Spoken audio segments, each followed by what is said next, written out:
আসসালামু আলাইকুম। আজকে আমি এমন একটা জায়গায় খাবার খেয়েছি, এটা হচ্ছে মতিঝিলের ঘরোয়াতে। ঘরোয়ার নাম নাম ডাকটা অনেক শুনেছি, বাট আমি যাওয়ার পরে আমার এক্সপিরিয়েন্স এত বাজে হবে এটা আমার ধারণার বাহিরে ছিল। আমি যখন দক্ষিণা কিচেনে খেতে গিয়েছিলাম, আমার জামাই বলছে ঘরোয়ার খিচুড়ি নাকি অনেক মজা, তাই আমি চলে এসেছি ঘরোয়াতে খেতে। আমার কাছে মনে হয়েছে আমার পুরো টাকাটাই নষ্ট হয়েছে। এত এক্সপেন্সিভ খাবার কিন্তু এত বাজে হবে এটা আমার ধারণার বাহিরে।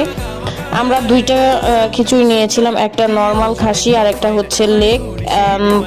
লেগ হচ্ছে 500 টাকা আর নর্মালটা মেবি 450 টাকা, আমার সঠিক মনে নাই। নেওয়ার পরে দেখলাম খাসির লেগটা খুব সুন্দর কুক হয়েছে, বাট এটার টেস্ট এত বাজে ছিল, মানে আমি কিছু বলার নাই আর কি। সারাদিন না খেয়েছিলাম, কোনো কিছু উপায়ও ছিল না, খাবার সামনে ছিল, অল্প কিছু খেয়ে নিলাম, বাট ট্রাস্ট